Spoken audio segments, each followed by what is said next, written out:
বৈদিক মন্ত্র পাঠের মধ্যে দিয়ে শুরু করব। জয় তু শ্রী রামকৃষ্ণ, জয় মা। আবার সমস্ত ভক্তবৃন্দকে আমার শ্রদ্ধা এবং নমস্কার জানাই।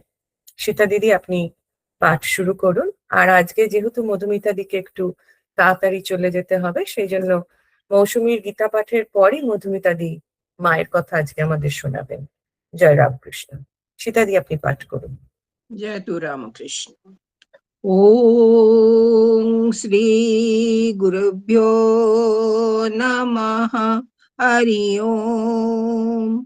ওম সহনা ভবতু, সহনৌ ভুনক্তু, সহ বীর্যং করবাবহৈ, তেজস্বিনাবধীতমস্তু মা বিদ্বিষাবহৈ। ओम शांति शांति शांतिः।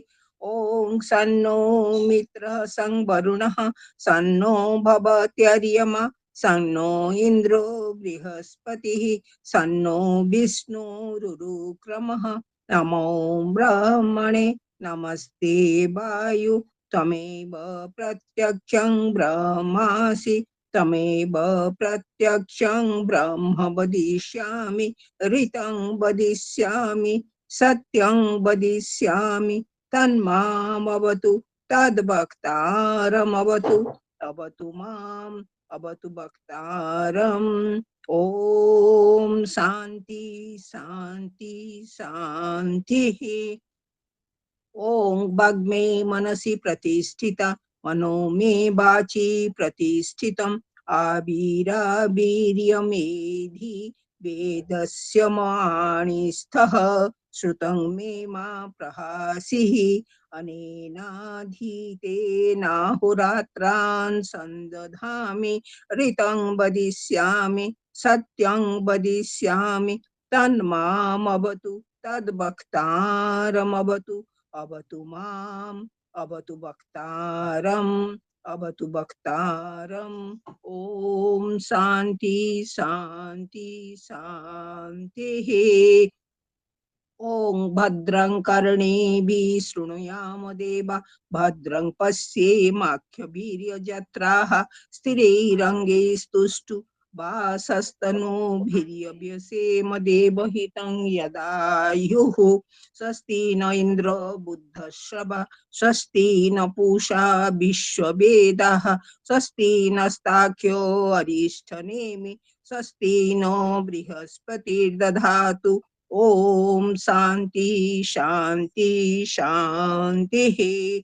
मधुवातारितायते मधुक्षरन्ति सिन्धव, माध्वीर्नो सन्तोषति मधुनक्तमुतो शशि। मधुमत्पार्थिवं रज, मधुघोरस्तु न पीता, मधुमात्रो वनस्पति, मधुर्मा अस्तु सूर्यः, माध्वीर्गावो भवन्तु नः। ओम शांति शांति शांतिः।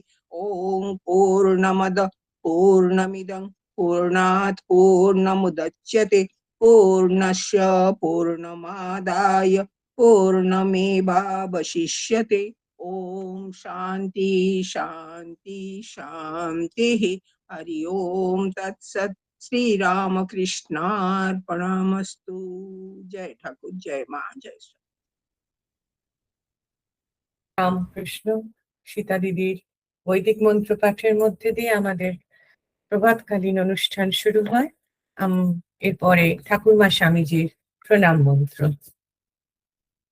ওম স্থাপকায় চ ধর্মস্য, সর্বধর্ম স্বরূপিণে, অবতার বরিষ্ঠায় রামকৃষ্ণায় তে নমঃ। ওম নমঃ শ্রী ভগবতে রামকৃষ্ণায় নমো নমঃ। ওম নমঃ শ্রী ভগবতে রামকৃষ্ণায় নমো নমঃ। ওম নমঃ শ্রী ভগবতে রামকৃষ্ণায় নমো নমঃ। जननीं शारदां देवीं रामकृष्णं जगद्गुरुं पादपद्मे तयोः श्रित्वा प्रणमामि मुहुर्मुहुः। ॐ नमः श्री ज्योतिराजाय विवेकानन्दसूरये सच्चित् सुखस्वरूपाय स्वामिने तापोहारिणे। জয় ঠাকুর, জয় মা, জয় স্বামীজি মহারাজ জি কি জয়। আমি ভগবদ গীতার পাঠ করতে মৌসুমীকে অনুরোধ করি। জয় মা, শোনা যাচ্ছে তো? শোনা যাচ্ছে, শোনা।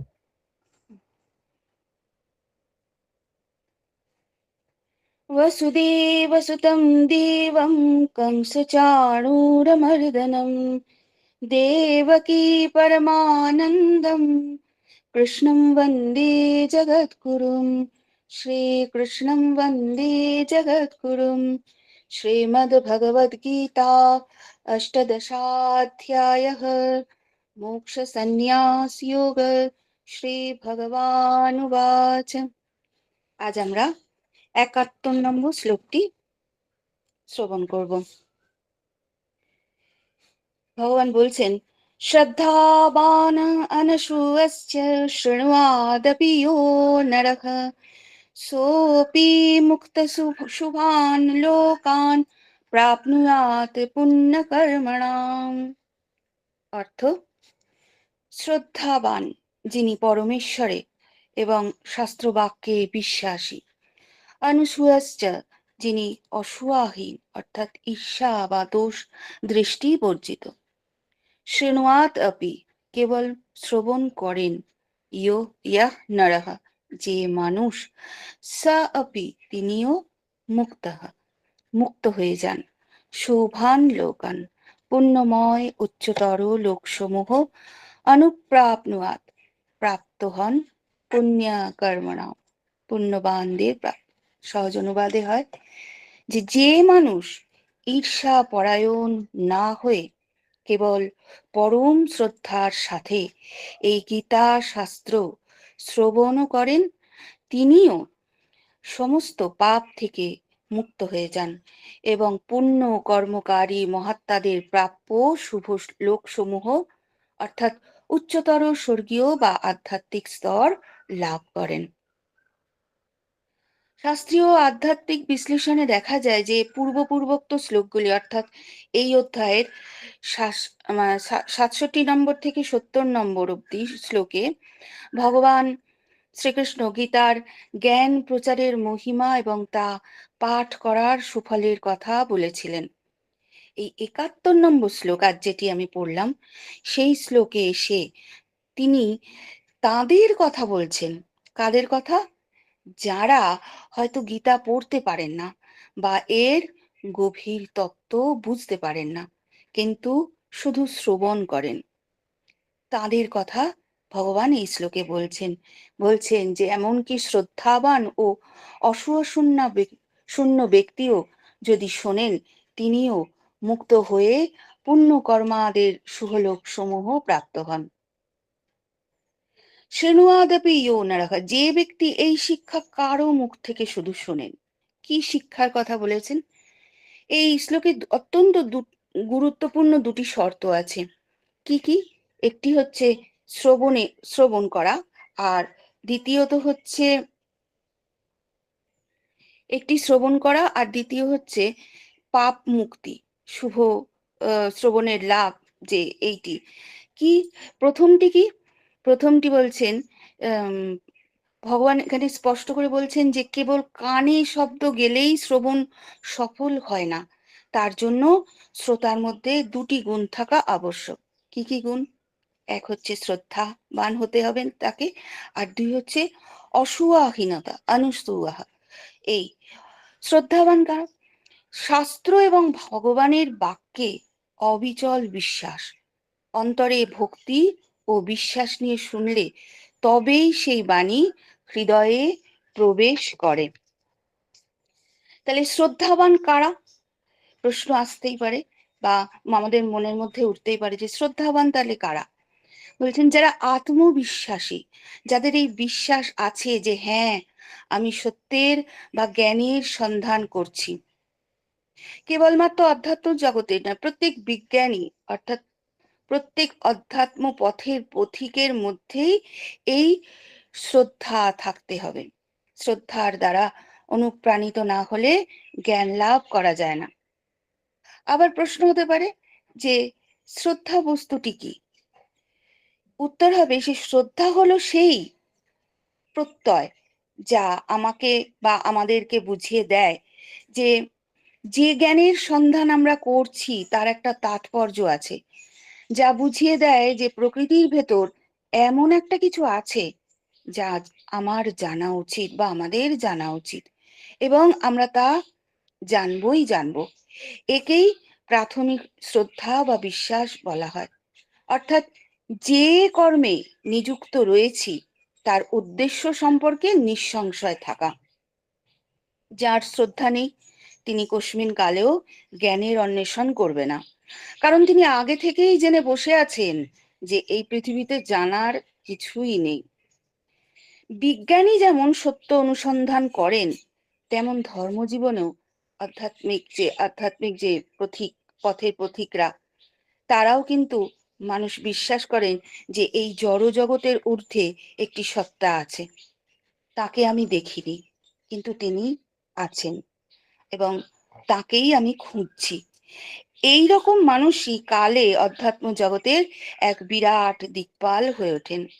যে পথেই যান শ্রদ্ধা থাকতেই হবে, সে বিজ্ঞানের পথে যান বা অধ্যাত্ম জগতের পথে, শ্রদ্ধা না থাকলে কিছুই হবে না। বিজ্ঞান নিয়ে যারা সাধনা করেন তারা বিজ্ঞানী হতে পারবেন না যদি না শ্রদ্ধা না থাকে। আবার ধর্মজগৎ নিয়ে যারা সাধনা তপস্যা করছেন তারাও মানুষ হতে পারবেন না যদি না শ্রদ্ধা না থাকে। তাই শ্রদ্ধা থাকা চাই। আগের যে অধ্যায়টিতে সেখানে ভগবান অর্জুনকে বলছেন শ্রদ্ধাবান লভতে জ্ঞানম, অর্থাৎ শ্রদ্ধা যুক্ত হলে তবেই জ্ঞান লাভ করা যায়। পার্থিব বা লৌকিক জ্ঞান এবং আধ্যাত্মিক জ্ঞান, এই দুই জ্ঞান সম্পর্কে একই কথা প্রযোজ্য। দ্বিতীয় কথা কি আসছে যে অনুসূয়াশ্চ, ভগবান বলছেন, অর্থাৎ অসূয়াহীনতা। অসূয়া মানে কি? অসূয়া মানে হচ্ছে অন্যের গুণের মধ্যে যে দোষ খোঁজে বা ভগবানের বাণীতে খুঁত ধরা। অনেকে ভগবানের উপদেশকে অহংকার বশত অগ্রাহ্য করে বা উপহাস করে। তাই ভগবান এখানে বলছেন যে দোষ দৃষ্টি বর্জিত হয়ে, অর্থাৎ অনুসূয় হয়ে সরল মনে গীতা শুনতে হবে। অনুসূয়াশ্চ অর্থাৎ আমাদের মনে যে সন্দেহ এবং অবিশ্বাসের ভাব যেন না থাকে। যিনি সন্দেহপ্রবণ তিনি আর যা হোক জ্ঞানের অন্বেষণ করতে পারেন না। যে কোনো জাতির ক্ষেত্রে, সে পাশ্চাত্য প্রাচ্য যাই হোক, যে কোনো জাতির ক্ষেত্রে যে কোনো উন্নতির পূর্ব শর্ত হলো এই জ্ঞান তৃষ্ণা। কি ভারতবর্ষের ইতিহাস আর কি বা পাশ্চাত্য ইতিহাস, সর্বত্রই এই সত্যের পুনরাবৃত্তি ঘটছে। আমরা এই সত্য সাময়িক ভুলে গেলেও অতীতের জ্ঞান লিপ্সাকে পুনরুজ্জীবিত করতে হবে, এটি আমাদের প্রধান কাজ। এ কাজে ভগবদ গীতা আমাদের প্রভূত সাহায্য করতে পারে। শুধু চরিত্র গঠনের ক্ষেত্রে বা সেবার ভাবটি জাগ্রত করতেই নয়, বিদ্যানুরাগ সঞ্চারের ক্ষেত্রেও তা সহায়ক হবে। শ্রীকৃষ্ণ বারবার বলেছেন জ্ঞানী সর্বোত্তম না হি জ্ঞানেন সদৃশং পবিত্রম ইহ বিদ্যতে, চতুর্থ অধ্যায় 38 নম্বর শ্লোকে। অর্থাৎ জ্ঞানের মতন পবিত্র আর কিছুই নেই। সাবান জামা কাপড়কে পরিষ্কার করতে পারে, দেহকে নির্মল করতে পারে, কিন্তু জীবনকে শুদ্ধ করতে পারে একমাত্র জ্ঞান। এবং গীতায় সর্বত্রই তাই জ্ঞানের প্রশস্তি। আমরা কোনো পর্যায়ে থেমে গেলেও, অর্থাৎ পড়াশোনার জগতে হোক বা অধ্যাত্ম জগতের যে কোনো পর্যায়ে থেমে গেলেও জ্ঞান কখনো থেমে থাকবে না, এই মনোভাবটি আমাদের ভিতরে আসা চাই। এবং তা যদি আসে তাহলে বিশ্ববিদ্যালয়ের পড়াশোনা শেষ হয়ে গেলেও আমরা জ্ঞান চর্চা অব্যাহত রাখবো। আমরা ভুলে যাব না যে জ্ঞান চর্চাই হলো ভগবান করতে বলেছেন, যে জ্ঞানের মতন পবিত্র আর কিছুই নেই। অন্তর্জগতে ডুব দিয়ে আমাদের প্রকৃত স্বরূপটি কি তা বুঝতে চেষ্টা করব। জীবনের উচ্চতর মূল্যবোধগুলিকে রূপ দেবার জন্য সচেষ্ট হব। তাই তো ঠাকুর বলেছেন যে যাবৎ বাঁচি তাবৎ শিখি। এই গীতা শ্রবণের ফল বা মাহাত্ম্য কি, যে শ্রোতারা কি লাভ করেন? এই শ্লোকে বলা হয়েছে সোপি মুক্তঃ শুভান শুভান লোকানু প্রাপ্নুয়া পুণ্যকর্মণাম। পাপ মুক্তি আর শুভ লোক প্রাপ্তি। পাপ মুক্তি কি? মানুষের সাধারণ মানুষ জীবনে জেনে বা না জেনে অনেক পাপ করে ফেলেন।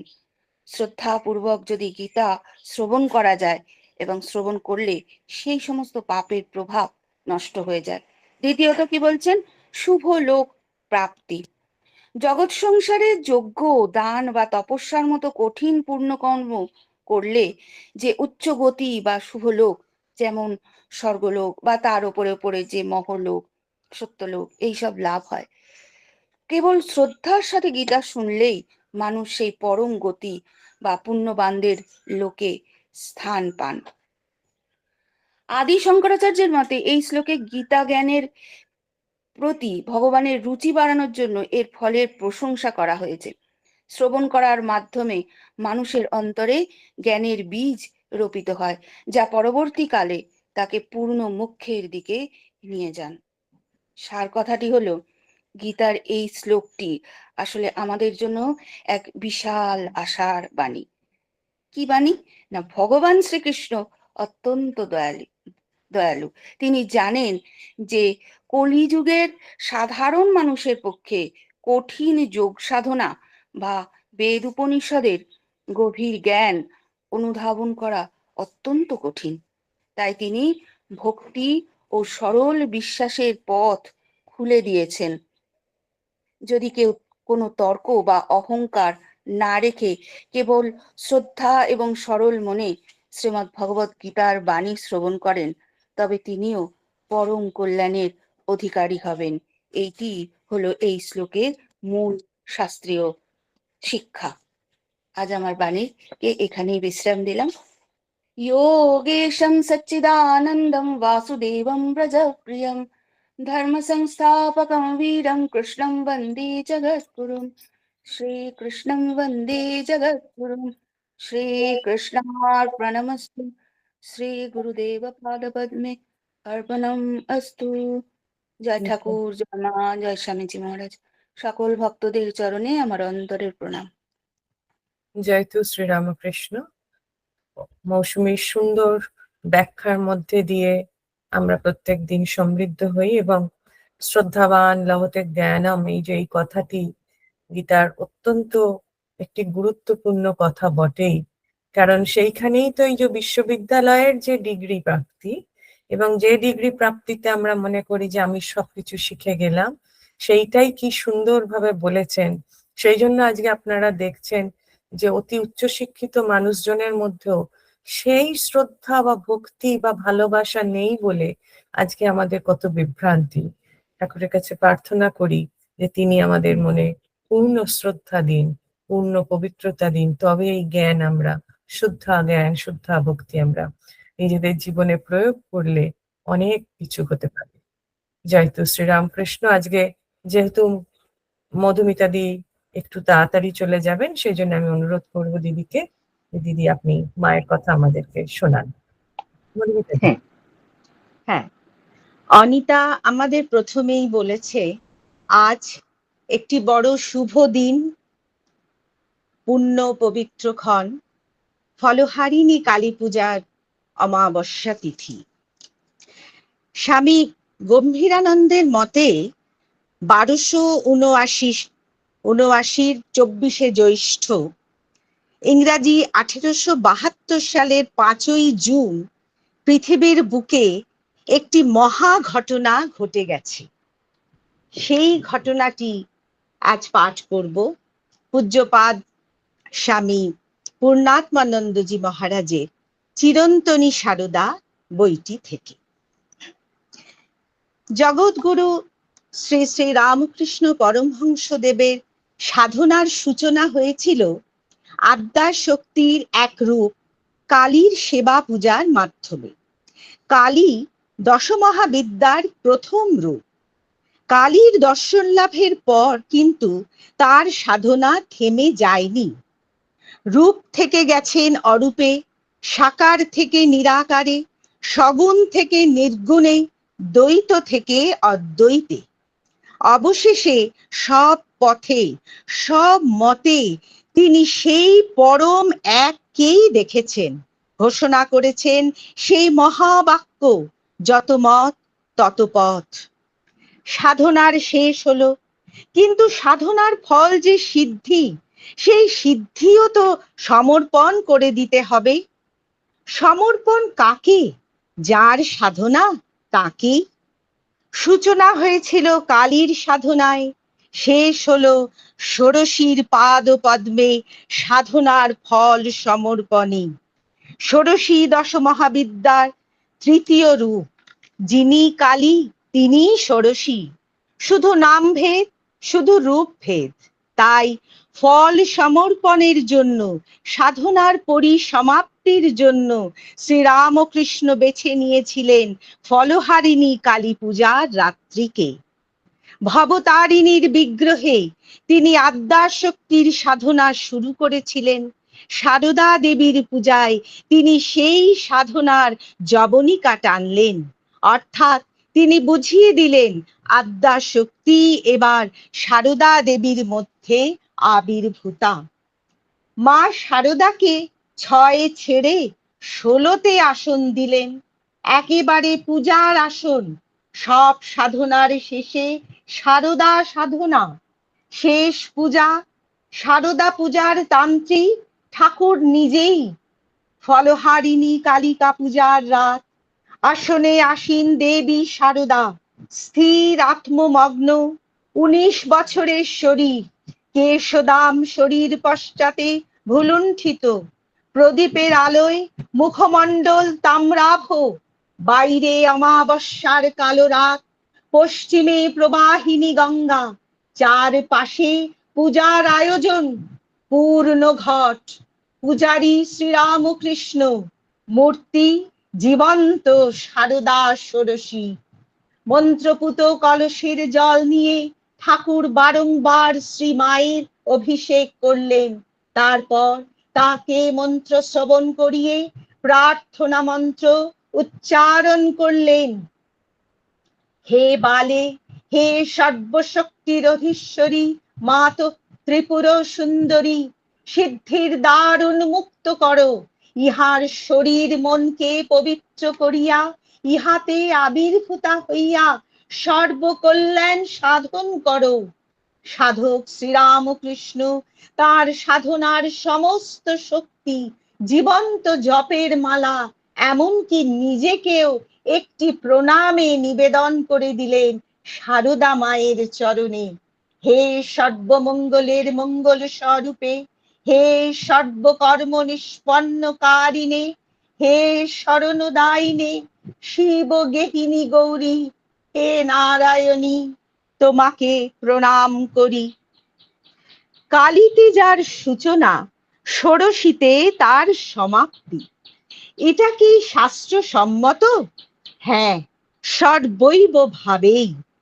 দক্ষিণ ভারতে যে তন্ত্র সাধনা তা শ্রীকুল বলে আখ্যাত, এবং বঙ্গদেশের যে তন্ত্র সাধনা তা কালীকুল বলে অভিহিত। শ্রীরামকৃষ্ণ কালীকুলের উপাসনায় সাধনা শুরু করেছিলেন, শ্রীকুলের উপাসনায় সাধনার পরিসমাপ্তি করলেন। পরশুরাম কল্পসূত্রের মতে এটাই শাস্ত্রসম্মত, কারণ পরশুরাম কল্পসূত্রে শ্রীকুলের অধিষ্ঠাত্রী দেবী ষোড়শী বা শ্রী বিদ্যাকে সম্রাজ্ঞী বা সর্বশ্রেষ্ঠ বলে বর্ণনা করা হয়েছে। কালীকে বর্ণনা করা হয়েছে তার প্রধান বা প্রধান সচিব বলে। বলা হয়েছে প্রধান দ্বারা রাজ প্রসাদনং হি কুরিয়াত। রাজার প্রসাদ লাভ করতে হলে প্রথমে রাজার প্রধান সচিবের প্রসন্নতা লাভ করতে হবে। তাই প্রথমে কালী, শেষে ষোড়শীর পূজা। শঙ্করাচার্য রচিত ললিত সহস্র নামের মতেও দশ মহাবিদ্যার সকল রূপের মধ্যে ষোড়শী শুদ্ধতমা এবং তাই সর্বোত্তমা। শ্রীরামকৃষ্ণ তার প্রজ্ঞা দৃষ্টিতে দেখেছিলেন শৃঙ্গেরি মঠের অধিষ্ঠাত্রী দেবী রূপে, যিনি যন্ত্রে ও বিগ্রহে আচার্য শঙ্কর কর্তৃক প্রতিষ্ঠিতা ও পূজিতা হয়েছিলেন, সারদা নাম্নী সেই ষোড়শী মানব বিগ্রহ ধারণ করে সারদা দেবী রূপে আবির্ভূতা হয়েছেন। জীবন্ত সেই মানব প্রতিমাকে পূজা করে রামকৃষ্ণ সংঘের অধিষ্ঠাত্রী দেবী রূপে শ্রীরামকৃষ্ণ তার আনুষ্ঠানিক অভিষেক ও প্রতিষ্ঠা সম্পন্ন করেছিলেন। ষোড়শী বা ত্রিপুরা সুন্দরীর মন্ত্রের নাম ত্রিকুট মন্ত্র। বাঘ ভবকূট, কাম জয়কূট এবং শক্তিকূট, এই তিনটি অংশ মিলে ত্রিকুট মন্ত্র। দেবী জ্ঞান, ইচ্ছা ও ক্রিয়াময়ী। বাঘ ভবকূট দেবীর জ্ঞানময়ী সত্তার প্রকাশক। বাক বা জ্ঞানের অধিষ্ঠাত্রী দেবী সারদা বা সরস্বতী। আচার্য তাকেই প্রতিষ্ঠা করেছিলেন শৃঙ্গেরি মঠে। শ্রীরামকৃষ্ণের কাছে শ্রীমা ছিলেন আদ্যা শক্তির জ্ঞান ও রূপা প্রকাশ। সেজন্য তিনি তার সম্পর্কে বলতেন, ও সারদা সরস্বতী জ্ঞান দিতে এসেছে। কাম রাজকূট দেবীর ইচ্ছাময়ী সত্তার প্রকাশক।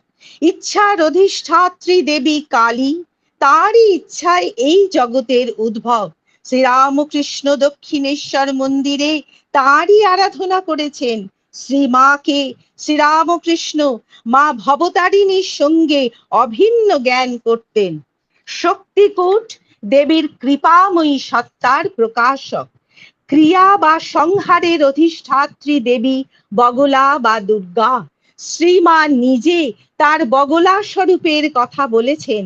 স্বামীজি তার সম্বন্ধে বলেছেন, বগলার অবতার, সরস্বতী মূর্তিতে বর্তমানে আবির্ভূতা। স্বামীজি শ্রীমাকে জ্যান্ত দুর্গা বলে জানতেন এবং বেলুর মঠে প্রতিমায় দুর্গা পূজা করে আসলে তারই পূজা করেছিলেন তিনি। অর্থাৎ শ্রীরামকৃষ্ণ পূজিতা শ্রীমা ছিলেন ত্রিকুট মন্ত্রের অধিষ্ঠাত্রী দেবী আদ্যা শক্তি। স্বামী বিবেকানন্দ সারদা দেবীকে সংঘ জননী রূপে আখ্যাত করেছেন এবং সংঘের রক্ষাকর্ত্রী ও পালনকারিণী রূপে, অর্থাৎ সংঘের অধিষ্ঠাত্রী দেবী রূপে প্রকাশ্যে তার পরিচয় ঘোষণা করেছেন। সেই দেবীরই বোধন ও পূজা করেছিলেন শ্রীরামকৃষ্ণ এই ফলহারিণী কালিকা পূজার রাত্রিতে। শক্তিতে শক্তি যোগ করে আরো শক্তিশালী করলেন, ঘর বাঁধলেন। রামকৃষ্ণ কেল্লাটি আরো মজবুত হলো। দুটি শক্তির একটি হলো কল্যাণ শক্তি, দিলেন মা সারদাকে। আরেকটি শক্তি গঠন শক্তি দিলেন স্বামীজিকে। সুতরাং শ্রীরামকৃষ্ণের ষোড়শী পূজা রামকৃষ্ণ সংঘের ক্ষেত্রে সুগভীর তাৎপর্যমণ্ডিত একটি মহা ঘটনা। জয় মা, জয় মা। অসাধারণ একটি পাঠ আমরা শুনলাম এবং মায়ের অশেষ লীলা, ঠাকুরের এই বিশেষ দিনটি, যেটি আমি প্রথমেই বলছিলাম যে দেখুন আবার একটা, এই যে ত্রিকুট মন্ত্র যখন আমি লিখছিলাম তখন আমি আর একটা জিনিস ভাবছিলাম যে আমাদের যে মহালয়াতে যখন চণ্ডী পাঠ হচ্ছে, মা দুর্গা রূপে যখন আমরা করছি, কিন্তু এই তিনটি দেবীরই সম্মিলিত শক্তি, প্রথম ভাগে তিনি সরস্বতী, দ্বিতীয় ভাগে তিনি কালী এবং শেষ ভাগে তিনি মহা দুর্গা রূপে বিনাশ করছেন, বগলামুখী রূপে বিনাশ করছেন। এ এক অপূর্ব জিনিস। তার ফলে না, এই যে আমাদের শাস্ত্রের তন্ত্রের এই সমস্ত ব্যাখ্যা এবং শক্তি, এটিকে আমরা যেহেতু পুরোপুরি জানিও না এবং অনুভবও করি না, তার ফলে আমরা বুঝতে পারি না যে কি মহাশক্তির খেলা প্রতি মুহূর্তে চলছে। এবং তিনি শোনেন, শুদ্ধ প্রার্থনা তিনি শোনেন, শুদ্ধ ভালোবাসায় আরতিতে তিনি শোনেন।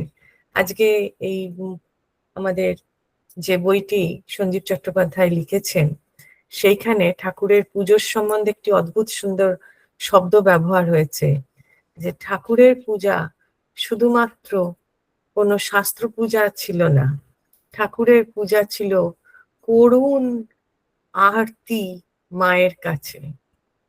মা তুমি করো, মা তুমি দেখো, এই যে করুণতম আরতিতে সেই শক্তিকে তিনি জাগ্রত করে দিয়েছিলেন। মধুমিতাদিকে অশেষ অশেষ ধন্যবাদ, দিদি আমাদেরকে এত সুন্দর একটি জায়গা থেকে আজকের এই বিশেষ দিনে পাঠ শোনালেন। আমি এর পরবর্তী পাঠের জন্য আমাদের গার্গীদিকে অনুরোধ করব। আজকে বিশেষ দিনটি উপলক্ষে আমিও এই বিষয়ে আজকে একটু পড়বো অন্য বই থেকে। পড়ো পড়ো। আজকে শ্রীমা সারদা পুঁথি থেকে ষোড়শী পূজার অংশটাই আজকে একটু পড়ো। ওম যথাগ্নির্দাহিকা শক্তি রামকৃষ্ণে স্থিতা হিয়া সর্ববিদ্যা স্বরূপং তাং শারদাং প্রণমামি। শ্রীমা সারদা পুঁথি ষোড়শী পূজা। এবার কহিব এক অপূর্ব কথন, শুনো শুনো ভক্তজন, শুনো দিয়া মন। রামকৃষ্ণ সারদার লীলা চমৎকার, কোথাও দেখেনি কেহ ইতিপূর্বে আর। অপরূপ এই লীলা হেরেছে যে জন, ও পদে বিকায় দেছে তনু মন প্রাণ। মহাশক্তি এসেছেন সারদার কায়, প্রকট হয়েছে ইহা ঘোর সাধনায়। সাধনায় যেই জ্ঞান এসেছে তাহার, জানিতে বাসনা বড় গভীরতা তার। এ কারণে যেই লীলা করে প্রভু রায়, প্রকাশিতা হলা তাহা ষোড়শী পূজায়। কিবা অপরূপ লীলা শুনে ভরে মন, ষোড়শী পূজায় তার মিলে বিবরণ। বিস্তারিলা নরদেব বাসীদেবী সনে, অপূর্ব প্রেমের লীলা নিভৃত অঙ্গনে। তুলনা না রহে তার অতি অভিনব, শ্রীগুরু কৃপায় কিছু পরিচয় দিব। তদুপরি পাই যদি মার আশীর্বাদ, নিশ্চিত পুরিবে মোর সেই মনসাদ। দুইটি পুষ্পিত প্রাণ হারায় আপনা, কামগন্ধহীন এক হয় উপাসনা। উন্নত গঙ্গা তীরে মায়ের মন্দিরে, উত্তর পশ্চিম প্রান্তে একটি কুটিরে। প্রভু যেথা বাস করে, প্রভু করে বাস যেথা গদাধর বেশে, সেটা হয় শক্তি পূজা অদ্ভুত আবেশে। সর্ববিদ্যা মহাশক্তি সারদার রূপে, সেথা আজি আবির্ভূতা অতি চুপে চুপে। তাহারে পুজিবে এক মহাশক্তিধর, রামকৃষ্ণ রূপে আজি সর্বপ্রাণেশ্বর। জ্যৈষ্ঠ মাস অমানিশি অন্ধকারে ভরা, চৌদিকে ডাকিছে শিবা গগনেতে তারা। কিছু নাহি দেখা যায় মন্দির ও কানন, শুধু এক মহাশক্তি হেরিছে নয়ন। সারদা চিন্ময়ী হয়ে বসিলা আসনে, হইবে তাহার পূজা আত্ম বলিদানে। অন্য কোনো মূর্তি নাই এই গৃহ মাঝে, সারদার দেবী মূর্তি শুধুই বিরাজে। দুই পিঠে নরনারী মুদিত নয়ন, জগৎ মুছিয়া গেছে বিলীনে তপন। ঊর্ধ্ব হতে ঊর্ধ্বে ধায় ধ্যান পথবাহী, আত্মায় আত্মায় তথা রহে অবগাহী। দেহের বাহিরে দুয়ে হলা পরিচয়, যেখানে বিকার নাই নাই লাজ ভয়। এ মহামিলনে শঙ্খ হইলে ধ্বনিত, দেহেতে ফিরিলে মন সেই ভাব কত। মন্ত্রপুত বাড়ি দিয়ে করে অভিষেক, যুক্ত করে পুষ্পাঞ্জলি হইলা বারে। কহে দেব সর্বশক্তি অধীশ্বরী বালা, ত্রিপুরা সুন্দরী মাতা বিস্তারহ লীলা। মাতৃদেবী সিদ্ধিদার কর উন্মোচন, জীবের করহ তুমি কল্যাণ সাধন। হে শুভদা বিশ্বরূপা পদযুগে নমি, সপিলাম তব পদে আমিত্বের আমি। যাহা কিছু জপমালা সাধনার ফল, তোমার চরণে আজি সপিনু সকল। তুমি সর্বমঙ্গলের মঙ্গল স্বরূপা, শরণ দায়িনী মাতা তুমি অপরূপা। তুমি মাতা ত্রিনয়নী, তুমি নারায়ণী, তুমি হও জগতের কল্যাণ রূপিণী। আবার প্রণমী আমি পাদপদ্মে তব, এত বলি সাঙ্গ হলা পূজা অভিনব। অপূর্ব সে নারী পূজা তুলনা বিহীন, হলা যেতা গদাধর সারদা বিলীন। সেই পূজা হেরি ধরা হলো রোমাঞ্চিত, আনন্দে জগৎ ভাসে ধরা পুলকিত। নারী দেহে ছাড়ো ভক্ত তুমি নারী জ্ঞান, মা বলিয়া নারী পদে করো আত্মদান। এই দৃষ্টি না আসিলে অকল্যাণ হবে, সেই শিক্ষা দিতে প্রভু এবে আসে ভবে। এ রহস্য প্রকাশিলা ষোড়শী পূজায়, মহানিশা অবসান হইল ধরায়। জয় মা, জয় মা। অপূর্ব পাঠ শুনলাম আমরা, একদম সুরললিত। এর আগে মধুমিতাদির ব্যাখ্যা এবং তারপরেই এই পাঠটি এত চমৎকার ভাবে আজকে মায়ের এই বিশেষ দিনটিকে আমাদের কাছে পৌঁছে দিচ্ছেন ঠাকুর, তার অশেষ কৃপা। তাই জন্য আমরা সবাই মিলে শুনতে পাচ্ছি। আমাদের অনেক অনেক ধন্যবাদ গার্গীদিকে। আমি এর পরবর্তী পাঠের জন্য সঙ্গীতাদিকে অনুরোধ করি। সঙ্গীতাদি পাঠ করবে কি? মাইকটা অন করো। হ্যাঁ, এবার আমার কথা কি শোনা যাচ্ছে? হ্যাঁ হ্যাঁ। আচ্ছা আচ্ছা, আজকে যেহেতু ষোড়শী পূজা, ফলহারিণী কালী পূজা, এবং মধুমিতা দি যেই পাঠটি করলেন, শোনা যাচ্ছে কি পরিষ্কার? একদম শোনা যাচ্ছে, বলো। আচ্ছা, তো আমিও শ্রী শ্রী মা ও দশমহাবিদ্যা এই বইটি থেকে আমি আগের বছর, গত বছর বা তার আগের বছর হয়তো পাঠ করে শুনিয়েছিলাম। তো সেখান থেকেই ষোড়শী দেবীর যে আরাধনার পোর্শনটা রয়েছে, সেইখানে পুরোটি তো পাঠ করা যাবে না, কারণ ওটাও খুব বড়। ঠাকুর এবং মায়ের যে পোর্শনটা, ওই পোর্শনটা, এবং আমি পড়তে পড়তে ওইটাই, মানে মধুমিতার দিকটা শুনতে শুনতে আমি ওটাই ভাবছিলাম যে আজকে কি অদ্ভুত দেখো মায়ের লীলা, যে আমিও একেবারে ওই পোর্শনটাই, ওই জায়গাটাই পড়ার জন্য সিলেক্ট করে রেখেছি। ঠিক আছে, ওইটাই আমি পড়ছিলাম।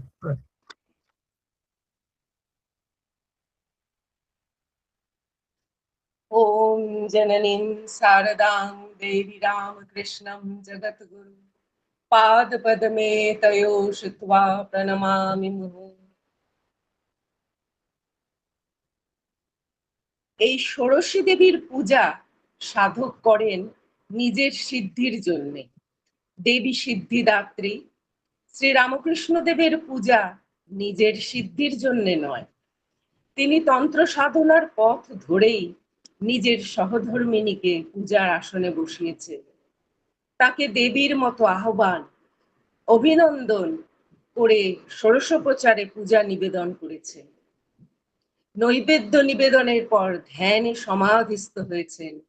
শ্রীমাও সমাধির গভীরে একীভূত হয়েছেন পূজকের সঙ্গে। শ্রী রামকৃষ্ণের পূজা সামান্য তন্ত্রাচার নয়, তার কারণ তিনি ব্রহ্মজ্ঞানী সিদ্ধ কৌল, সর্বদাই জীবন মুক্ত অবস্থায় বিচরণ করছেন।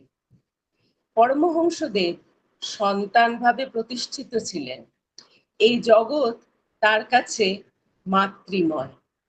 নিজের সিদ্ধির জন্য তার ওই ষোড়শী পূজা ছিল না, তার ষোড়শী পূজার আবাহন মন্ত্রের প্রার্থনাতেই জানা যায়। অথচ আমরা দেখছি অভিনব এই পূজায় সাধক নিজের 12 বছরের সাধনার ফল, এমনকি জপমালা এবং নিজেকেও সমর্পণ করলেন দেবীর চরণে। অন্যদিকে দেবী নির্বিকার চিত্তে ওই পূজা গ্রহণ করছেন। কলায় কলায় পূর্ণ বিকশিত হচ্ছে তার মন, বুদ্ধি, প্রজ্ঞা ও দৈবী গুণ সমূহ। অমাকলার সাধক দেবীকে আত্মসমর্পণ করে পরিপূর্ণ মানস ও আধ্যাত্মিক বৈভবে পূর্ণ করলেন। ত্রিপুর সুন্দরী দেবীর পূজা প্রসঙ্গে কথা বলা যায় যে পরমহংস দেবের জীবনে এই পূজাটি গুরু পরম্পরায় প্রাপ্ত। অষ্টম শতকে আচার্য শঙ্করের আবির্ভাব, তিনি সনাতন বৈদিক ধর্মকে পুনঃপ্রতিষ্ঠিত করেছিলেন। এই অদ্বৈতবাদী সন্ন্যাসী মীমাংসার পণ্ডিত মণ্ডন মিশ্রকে তর্কে পরাজিত করেন। তাদের তর্কের মধ্যস্থতা করেছিলেন মণ্ডনের পত্নী উভয় ভারতী। তার অসাধারণ শাস্ত্র জ্ঞানের জন্য তাকে সরস্বতীর অবতার বলে সম্মান করা হতো। স্বামীর পরাজয়ের পর তিনি যোগ বলে দেহত্যাগ করতে প্রস্তুত হন। আচার্য শঙ্কর তাকে বলেন, মা আপনি সাক্ষাৎ সরস্বতী, আপনি দেহত্যাগ করলে ব্রহ্মবিদ্যা লুপ্ত হবে। দেবী উভয় ভারতী আচার্যকে তার মঠে শ্রীচক্র স্থাপন করতে বললেন এবং প্রতিশ্রুতি দেন ওই যন্ত্রে বিরাজ করে তিনি ব্রহ্মবিদ্যা সংরক্ষণ করবেন। আচার্য স্বয়ং শৃঙ্গেরি মঠে শ্রীচক্র স্থাপন করলেন। যোশীমঠ প্রভৃতি আচার্য শঙ্করের প্রতিষ্ঠিত সকল মঠে আজও ত্রিপুর সুন্দরী দেবীর নিত্য পূজা সম্পন্ন হয়। তোতাপুরীর কাছে সন্ন্যাস গ্রহণ করে শ্রী রামকৃষ্ণ দেব পুরী সম্প্রদায়ের শ্রীকুলে স্বাভাবিকভাবেই এলেন। তন্ত্রশাস্ত্রে যারা কালীকুলে সাধনা করেন তারা শ্রীকুলেও দেবীকে অর্চনা করতে পারেন। পুরী সম্প্রদায়ের পীঠ অধিষ্ঠাত্রী দেবী হলেন কাঞ্চিপুরমের ষোড়শী কামাক্ষী বা ত্রিপুর সুন্দরী। এই জায়গাটা আমি আরেকবার পড়ছি। পুরী সম্প্রদায়ের পীঠ অধিষ্ঠাত্রী দেবী হলেন কাঞ্চিপুরমের ষোড়শী কামাক্ষী বা ত্রিপুর সুন্দরী। তাকেই বলা হয় রাজরাজেশ্বরী ও শ্রীবিদ্যা। এবং আমরা সবাই জানি যে আমরা পুরী সম্প্রদায়ের থেকেই এই দীক্ষা মন্ত্র পেয়েছি। তাই জন্যই আমাদের মা এইভাবে ত্রিপুর সুন্দরী নামে প্রতিষ্ঠিত। তো পুরী সম্প্রদায়ের পীঠ অধিষ্ঠাত্রী দেবী হলেন কাঞ্চিপুরের ষোড়শী কামাক্ষী বা ত্রিপুর সুন্দরী। তাকেই বলা হয় রাজরাজেশ্বরী বা শ্রীবিদ্যা। এবার সেই ত্রিপুর সুন্দরী দেবীকে তিনি পূজা করলেন সারদা দেবীর নরদেহে। এবার দেহের সৌন্দর্যকে উভয়েই আবৃত্ত করে এসেছেন। তাই আত্মার মহাবিকাশ যেমন দেখালেন, তেমনি মানুষের মন, বুদ্ধি ও হৃদয়ের কি অপূর্ব বিকাশ সম্ভব সেটি জগৎ প্রত্যক্ষ করল সারদা দেবীর মধ্যে। আমরা কালী সম্বন্ধে মোটামুটি শুনেছি। তার রূপ, গুণের বিবরণ বাংলার তন্ত্র সাধক রামপ্রসাদ, কমলাকান্ত, রাজা রামকৃষ্ণ প্রভৃতির গানে কাহিনীতে বিধৃত। কিন্তু ত্রিপুর সুন্দরী পূজার চল বেশি নেই। তাকে আমরা দশমহাবিদ্যার অন্যতমা বলেই জানি। তবে এও সত্যি যে মহাবিদ্যাদের যে কোনো একটির প্রসন্নতায় সাধকের ভববন্ধন মোচন হয় এবং তিনি পরাজ্ঞান লাভ করেন। আমরা কল্পনায় দেখি সেই অভিনব দৃশ্য। শ্রীমা ঠাকুরের পূজা দেখছিলেন এক মনে। ঘরের পরিবেশ দেবী চিন্তায় পূর্ণ। সাক্ষাৎ অবতার পুরুষ পরমহংসদেব নিজের হাতে পূজার প্রাথমিক অনুষ্ঠান সম্পন্ন করে মাকে আহ্বান করলেন আলপনা ভূষিত পীঠে বসতে। শ্রীমা ইতিমধ্যেই ভাবস্থা হয়েছেন। অর্ধবাহ্য দশায় ঠাকুরের ইঙ্গিতে গিয়ে বসলেন পীঠে। কলসির মন্ত্রপুত জল দিয়ে ঠাকুর প্রথমে শ্রীমায়ের অভিষেক করলেন যথাবিধি। অভিষেকের পরে দেবীর মন্ত্র উচ্চারণ করলেন এবং তারপরে প্রার্থনা মন্ত্রের উচ্চারণ। শুধু একটি আবাহন মন্ত্র উদ্ধৃত করেছেন স্বামী শারদানন্দ মহারাজ। জানি না মন্ত্রটি সংস্কৃত ভাষায় ছিল কিনা। শরৎ মহারাজ কিন্তু প্রার্থনা মন্ত্রটি আমাদের কাছে শুদ্ধ বাংলায় তুলে ধরেছে। হে বালে, হে সর্বশক্তির অধীশ্বরী মাতা ত্রিপুর সুন্দরী, সিদ্ধির দ্বার উন্মুক্ত করো। ইহার শ্রী শ্রীমার শরীর মনকে পবিত্র করিয়া ইহাতে আবির্ভূতা হইয়া সর্বকল্যাণ সাধন করো। তিনি দেবী কালীর আবাহন না করে মাতা ত্রিপুর সুন্দরীকে এই দেবী মানবীর দেহে আবাহন করলেন। তবে কি ত্রিপুর সুন্দরী দেবীর বিশেষ চরিত্র মহিমাকেই তিনি এই যুগের জননীর মধ্যে বিকশিত দেখতে চেয়েছেন? শ্রীবিদ্যা বেদানুমোদিত এবং ব্রহ্মবিদ্যা স্বরূপা। শ্রীবিদ্যার উপাসকের ভোগ ও মোক্ষ, শ্রীবিদ্যার উপাসকের ভোগ ও মোক্ষ উভয়ই করস্থ থাকে। শ্রীবিদ্যার উপাসনা অতি প্রাচীন কাল থেকে সাধকেরা করেছেন এমনকি দেবতারাও এই শ্রীবিদ্যাকে উপাসনা করেন। আচার্য গৌড়পাদ শুভগয়দ স্তুতি বলে এই শ্রীবিদ্যার মাহাত্ম্য সম্বন্ধে স্তব রচনা করেন। গুরু পরম্পরায় আচার্য শঙ্কর তার মঠে এই শ্রীচক্রের প্রতিষ্ঠা করেছিলেন। রচনা করেছিলেন সৌন্দর্য লহরী, ত্রিপুর সুন্দরী মানস পূজা, ত্রিপুর সুন্দরী স্তোত্র ইত্যাদি স্তব। পুরী সম্প্রদায়ের অন্তর্গত ভগবান শ্রী রামকৃষ্ণ এবার মানবী দেহে ওই ব্রহ্মবিদ্যার প্রতিষ্ঠা করলেন। তিনি সর্ববিদ্যার অধিষ্ঠাত্রী, সম্রাজ্ঞী, নিয়ন্ত্রী। তাই এবার সন্ন্যাসী সংঘের অধিষ্ঠাত্রী রূপে সারদা দেবী অন্তরালে থেকে পরিচালনা করলেন সন্ন্যাসী সংঘ এবং শ্রীরামকৃষ্ণের অগণিত গৃহী ভক্তবৃন্দকে। অন্যদিকে দুহাতে বিতরিত করেছিলেন আধ্যাত্ম জ্ঞান, ভক্তি, শুদ্ধি। বাস্তবিক ত্রিপুর শব্দের একটি গভীর অর্থ আছে। ত্রিপুর মানে জাগ্রত, স্বপ্ন ও সুষুপ্তি। প্রতিটি মানুষের এই তিনটি পুরে, তিনটি অবস্থায় দেবী শক্তি কাজ করে চলেছেন। তিনি এই ত্রিপুরের অধিষ্ঠাত্রী দেবী। তার কৃপা লাভ করলে মানুষ এই তিনটি পুর অতিক্রম করে তুরীয় অবস্থা লাভ করতে পারে, ব্রহ্মবিজ্ঞানে প্রতিষ্ঠিত হয়। এবার সেই দেবী করুণার মূর্তি। এই ষোড়শী বা ত্রিপুর সুন্দরী দেবীর বিপুল মহিমা ললিতা সহস্র নামে নিহিত আছে। ত্রিপুর সুন্দরীর যে সমস্ত বিশেষণ তার অন্তর্লোক উদ্ভাসিত করেছে, শ্রী শ্রী মায়ের মধ্যে সেই গুণগুলিরই প্রাচুর্য দেখে এবার আমরা বিস্মিত হয়েছি। কয়েকটি বিশেষণ স্মরণ করলে বিষয়টি স্পষ্ট হবে। ললিতা দেবীকে ললিতা সহস্র নামে প্রণাম জানিয়ে বলা হয়েছে, ওম আব্রহ্ম কীট জনন্যই নমঃ। শ্রী শ্রী মাকে একটি সন্ন্যাসী সন্তান পিঁপড়ে দেখিয়ে বলেছিলেন, মা তুমি কি ওরও জননী? মা সম্মতি প্রকাশ করেছিলেন। ললিতা দেবীর নামমালায় আরো বলা হয়েছে, ওম করুণা রস সাগরায় নমঃ, ওম প্রেম রূপায় নমঃ। মনে হয় যেন মায়েরই ছবি আঁকা হয়েছে। করুণায়, ভালোবাসায় তিনি আত্মহারা হয়ে ভক্তদের দীক্ষা দিতেন, তাদের মুক্তি দিতেন এই জগতের দুঃখ জাল থেকে।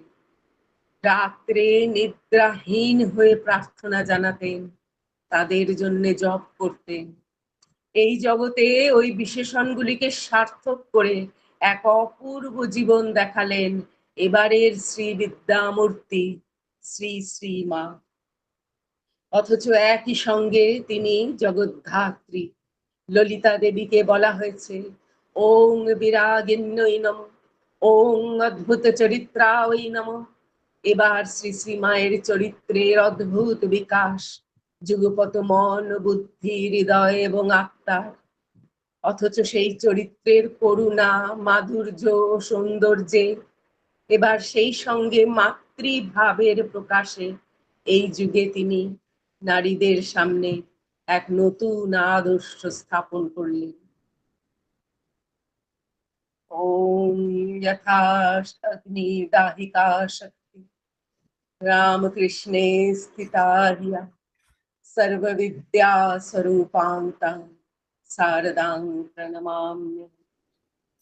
অপূর্ব অপূর্ব অপূর্ব অসাধারণ একটি পাঠ মা সঙ্গীতাদির মাধ্যমে আমাদের কাছে পৌঁছে দিলেন এবং এত সুন্দর করে পাঠটি করলেন যে মন একেবারে পূর্ণ হয়ে গেল। আজকের এই বিশেষ দিনে মায়ের কি কৃপা, আমি শুধু তাই ভাবছি যে সকাল থেকে ভোর থেকে মা তার লীলা শুনিয়ে যাচ্ছেন আমাদেরকে। এবং এই যে উভয় ভারতীর চরিত্র, শঙ্করাচার্যের একটি জীবনী হয়তো আপনারা প্রত্যেকেই পড়েছেন, কিন্তু আমি ব্যক্তিগতভাবে নিজের অভিজ্ঞতা বলতে পারি। শঙ্করাচার্যের একটি ছোট জীবনী, প্রথম যখন আমার বিয়ে হয়ে আমি গেলাম আকনাথে, মা আলমারিতে আমার শ্বশুরমশাই প্রচুর বই সংগ্রহ করেছিলেন মঠ মিশনের, তো সেখানে ছিল। সেই ছোট বইটি পড়ে, পুরনো বই, তো সেটা ছোট বইটি পড়ে আমার মন মানে এতটাই হয়েছিল যে আমার মনে হয়েছিল আরো জানতে হবে। আপনারা দেখবেন মঠ মিশন থেকে একটি বই আছে শ্রীমৎ শঙ্করাচার্যের ওপর, এবং শ্রীমৎ শঙ্করাচার্য ও রামানুজম দুজনকে নিয়ে একটি বই আছে। সেই বইটিতে খুব মানে ডিটেইলে বিশদে সমস্ত বর্ণনা আছে শঙ্করাচার্যের জীবনে। আমার এত ভালো লেগেছিল ওই বইটি পড়ে, যে আমরা এই বইগুলোকে পাঠ্য করিনি, এই বইগুলোর কথা আমরা কখনো বলি না, কিন্তু এক একটি মনের বিকাশেতে এগুলি এত প্রয়োজন। এবং দেখুন, এই যে ব্যাখ্যাটা, এই যে বইটা থেকে দিদি পড়লেন দশমহাবিদ্যারূপিণী মায়ের যে কথা, এই বইটি একটি অসাধারণ গ্রন্থ, অসাধারণ। মানে এখানে যেভাবে, এটি মাতাজির লেখা আমার যদ্দূর মনে পড়ছে, হ্যাঁ এটি মাতাজির লেখা, তো সেইখানে প্রব্রাজিকা বেদান্ত প্রাণা। হ্যাঁ এত অপূর্ব একটি গ্রন্থ। সেও মায়েরই একটি শক্তিরূপিণী হয়ে তিনি এই গ্রন্থ লিখেছেন। এর প্রত্যেকটা জিনিস পাঠ করলে মনের মধ্যে যে আমাদের আবিলতা, যে সেই আবিলতা গুলোকে তার কাটিয়ে দেয়, যেটা আজকে ভগবদ গীতাতে বলা হলো, শ্রদ্ধা সহকারে শুনলে, শ্রদ্ধা সহকারে যদি শোনা যায় তবে সে জিনিসের অনুভব হয়। একটা অসাধারণ দিন আজকে আমাদের মা উপহার দিয়েছেন। আমি পরবর্তী পাঠের জন্য রঞ্জনাদিকে অনুরোধ করব, সঙ্গীতাদিকে আমার অনেক শ্রদ্ধা এবং নমস্কার জানাই। রঞ্জনাদি, আজকে আপনি পরবর্তী পাঠ করুন। অতীতের স্মৃতি, স্বামী বিরজানন্দ ও সমসাময়িক স্মৃতিকথা। স্বামী শ্রদ্ধানন্দ মহারাজের লেখা। ওম যথাগ্নিদাহিকা শক্তি রামকৃষ্ণে স্থিতা হিয়া সর্ববিদ্যা স্বরূপাং তাং শারদাং প্রণমাম্যহম। আগের দিন পড়েছিলাম বাবুরাম মহারাজ ও কালীকৃষ্ণ মহারাজ জয়রামবাটি হইতে তারকেশ্বর দর্শন করিয়া এবং বাবুরাম মহারাজের জন্মস্থান আঁটপুরে কয়েকদিন কাটাইয়া আলমবাজার মঠে পৌঁছিলেন। আজ পড়ছি, স্বামীজি কয়েকদিন আগেই পৌঁছিয়া গিয়াছেন 20শে ফেব্রুয়ারি 1897 সালে। কলিকাতায় তাহার অভূতপূর্ব সম্বর্ধনাদি চাক্ষুষ দেখিতে পাইলেন না বলিয়া কালীকৃষ্ণের মনে একটু খেদ হইল। যাহা হোক, স্বামীজিকে দেখিয়া তিনি স্তম্ভিত হইলেন। স্বামীজি তখন গুরুভ্রাতাদের সহিত বসিয়া গল্প করিতেছিলেন, যাহার সম্বন্ধে কত কথা এতদিন শুনিয়া আসিয়াছিলেন, সেই তিনি সশরীরে উপস্থিত। কালীকৃষ্ণ লিখিয়াছেন, সেই সন্মোহন চক্ষু, যার কথা শুনেছিলুম ও আমেরিকার কাগজের কাটিংয়ে পড়েছিলুম, তার সমস্ত শরীর দিয়ে যেন একটা জ্যোতি বেরোচ্ছে। কি অপরূপ মূর্তি, একাধারে সৌন্দর্য ও মহাশক্তির খেলা, একটা প্রশান্ত ভাব, চোখ ঝলসানো ব্যক্তিত্ব। আমার ফার্স্ট ইমপ্রেশন ভালোবাসা, ভক্তি ও ভয় মিশ্রিত ভাব। কালীকৃষ্ণ প্রণাম করিতে স্বামীজি সস্নেহে তাকাইলেন। তৎপরে গুরুভ্রাতার গণের দিকে চাহিয়া জিজ্ঞাসা করিলেন, ও এই ছেলেটি বুঝি? তাহাদিগের নিকট তিনি পূর্বেই কালীকৃষ্ণের কথা শুনিয়াছিলেন। স্মৃতি, সে সময় স্বামীজির গায়ের রং বেশ টকটকে ফর্সা ছিল। মুখখানা যেন সর্বদাই একটা অপূর্ব ভাবে ও তেজে অগ্নিবর্ণ দেখাতো, যেন চোখাচুকি হলে চোখ ঝলসে যাবে, চাওয়া যেত না। তিনি যখন ভিতর বাড়ির ছাতে কৌপিন মাত্র পরে আপনার ভাবে বিভোর হয়ে সিংহের মতো ঘুরে ঘুরে পায়চারি করতেন, তখন মনে হতো যেন আধ্যাত্মিক জগতে নেপোলিয়ান, তার পদক্ষেপে যেন দুনিয়াটা sleeping from under his fit, পায়ের তল থেকে সরে যাচ্ছে, যেন টলমল করছে। মনে হতো যেন একটি মহাশক্তি স্ফুরণ অনবরত হচ্ছে ও ফেটে পড়ছে। প্রথম প্রথম তাকে বড় ভয় হতো, তার কাছে বড় আসতুম না।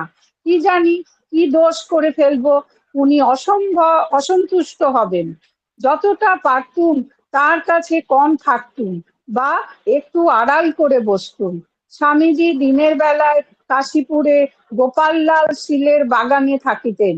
সন্ধ্যার সময় তাহার গুরু ভাই ও শিষ্যদের সহিত কাশীপুর হইতে আলমবাজার মঠ প্রায় 2.5 মাইল রাস্তা পদব্রজে গল্প করিতে করিতে আসিতেন। মঠে আসিয়া কাপড় জামা ফেলিয়া দিতেন, কেবলমাত্র কৌপিন থাকিত। একদিন বেশি রাত হইলে বা ক্লান্ত বোধ করিলে শিলেদের বাগানেই রাত্রে থাকিয়া যাইতেন। শিলেদের বাগানে প্রত্যহ স্বামীজিকে দর্শন করিতে ও তাহার কথা শুনিতে বিপুল জনসমাগম হইত। মঠে আসিয়াও তাহার কথাবার্তার বিরাম ছিল না।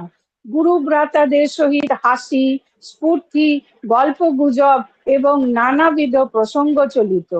স্মৃতি: মঠের কাজে সর্বক্ষণ আটকে থাকতে হতো বলে কখনো গোপাল শীলের বাগানে গিয়ে তার কথা শুনতে যেতে পারিনি। তবে সন্ধ্যার পর তিনি মঠে এলে অন্য সকলের সঙ্গে এক কোণে চিত্রার্পিতের ন্যায় বসে তার কথা শুনতুম। আশ্চর্য তার কথার শক্তি! স্বামীজির সঙ্গে লন্ডন হতে তার শিষ্য দম্পতি ক্যাপ্টেন ও মিসেস সেভিয়ার এবং গুডউইন, সিংহল হতে বৌদ্ধ মিস্টার হ্যারিসন এবং মাদ্রাজ হতে তার পূর্ব শিষ্য জি আলাসিঙ্গা এবং কিডি এসেছিলেন। মিস্টার গুডউইন ও মাদ্রাজি শিষ্যেরা স্বামীজির সঙ্গে সঙ্গে থাকিতেন। রাত্রে তারা মঠেই কাটাতেন।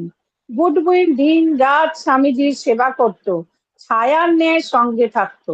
সে কি অদ্ভুত সেবা! ঠিক ছেলে মানুষের মতো তার স্বভাব ছিল। মঠের সকলের সঙ্গে হাসি, ফুর্তি, খেলা ও ছেলে মানুষই করত। মাদার মিসেস সেভিয়ার শিলদের বাগানে স্বামীজির সেবা স্বচ্ছন্দের জন্য সর্বদাই ব্যস্ত থাকিতেন। ওখানে স্বামীজি মধ্যাহ্ন ভোজন ও বৈকালিক চা পান করতেন। সেভিয়ার দম্পতি আলমবাজার মঠেও 2-1 বার এসেছিলেন।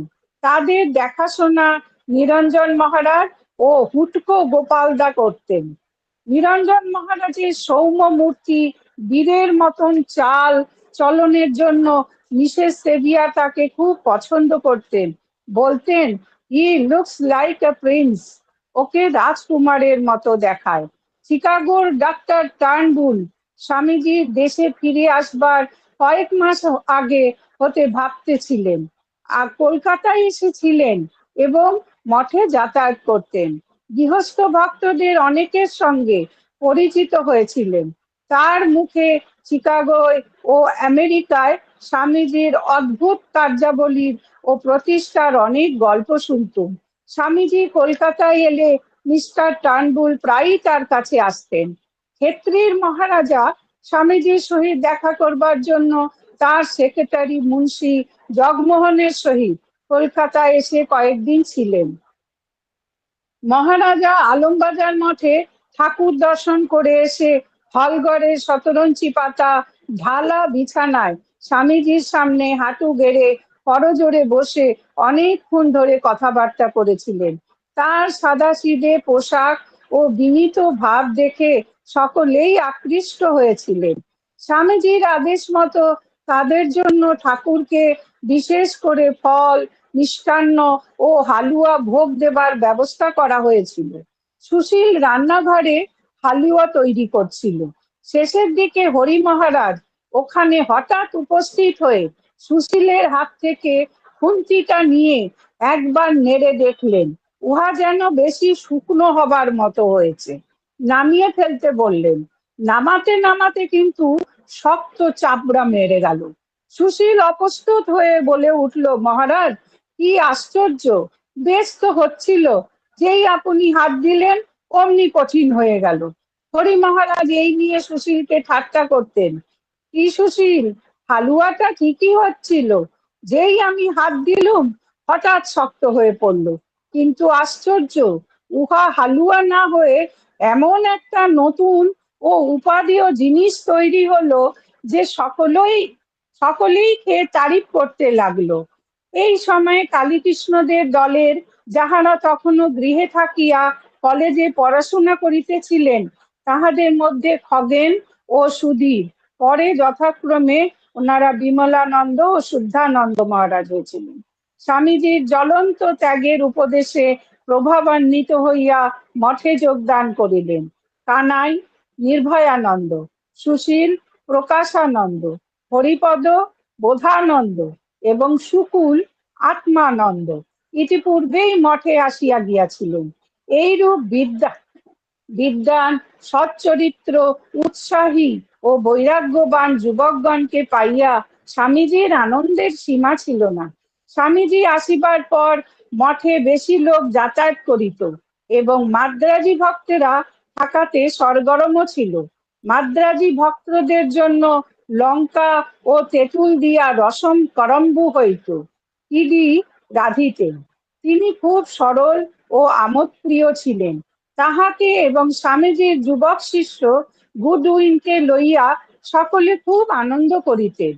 স্বামীজি বেশিরভাগ হল ঘরে সকলের সঙ্গে বসিতেন। ভিতরের বাড়ির শুইবার ছোট ঘরেও কখনো কখনো গুরু ভাইদের সহিত বসিয়া হাসি তামাশা করিতেন। সকাল 8টা-9টা আন্দাজ হল ঘরে বা ভিতর দিকের বারান্দায় গীতা, উপনিষদ বা প্রশ্নোত্তরের ক্লাস চলিত। ব্রহ্মচারী ও সাধুরা উপস্থিত থাকিতেন। কালীকৃষ্ণ এই সময় ঠাকুর ঘরের কাজ করিতেন। পূজার আয়োজন শেষ না হওয়ায় অধিকাংশ দিন ওই ক্লাসে যাইতে পারিতেন না। স্বামীজি উহার লক্ষ্য করিয়াছিলেন। একদিন ক্লাসের সময় কালীকৃষ্ণের খোঁজ করিলেন। তিনি আসিলে স্বামীজি জিজ্ঞাসা করিলেন, তুই আসিস না কেন? কি করছিলি? ঠাকুরের জন্য ভিজে ছোলার বোটা একটি একটি করে কাটছিলি বুঝি? ডাক শশীকে। শশী মহারাজ আসিলে স্বামীজি উত্তেজিত ভাবে তাহাকে বলিলেন, কি হে শশী, এইসব ছেলেরা বাড়ির ঘরদোর ছেড়ে তোমার ঠাকুরের ছোলার বোটা কাটবার জন্য এখানে এসেছে নাকি? ওসব চলবে টলবে না। জপ, ধ্যান, পাঠ সকলকে সময়ে করতে হবে। শশী মহারাজ ঘাড় হেঁট করিয়া চুপ করিয়া দাঁড়াইয়া চলিয়া গেলেন। সেই অবধি তিনি কালীকৃষ্ণের উপর ন্যস্ত কাজ নিজেই অনেকটা করিয়া লইতেন, যাহাতে তিনি সময়ে ক্লাসে যাইতে পারেন। কালীকৃষ্ণ শীঘ্র শীঘ্র কাজগুলি সারিয়া লইবার চেষ্টা করিতেন। একটা নোট করে শেষ করছি। এখানে একটা ছোট্ট নোট দেওয়া আছে। শশী মহারাজ বেজায় চটপটে ছিলেন, নিমেষের মধ্যে গাদাখানেক কাজ করতে পারতেন, কিন্তু আমি একটু নির্বিড়ে ছিলাম। ঠাকুর ভাড়ারের সব কাজ যথাসাধ্য সাবধানে করতুম, কিন্তু তবুও এমন একটি দিনও যেত না যেদিন তার ধমকে অন্যদিকে মুখ ফিরিয়ে আড়াল করে চোখের জল ফেলতে ফেলতে বা কাপড়ে চোখ মুছতে মুছতে কাজ না করে গেছি। তবে শশী মহারাজ ধমকাতেও যেমন ছিলেন, যেমন ছিলেন, ভালোবাসতেও তেমন। ঠাকুরের প্রসাদ বেরুলে খা বলে সন্দেশ আমার মুখে গুজে দিতেন এবং অন্য হাতে আমার মুখে বা গায়ে হাত বুলোতেন। স্বামী বিরজানন্দজির লিপিবদ্ধ স্মৃতি। এখানেই শেষ করছি। ওম নিরঞ্জনম নিত্যম অনন্ত রূপম ভক্তানুকম্পাধীত বিগ্রহং বৈ ঈশাবতারং পরমেশমিদ্যং তং রামকৃষ্ণং শিরসা নমামি।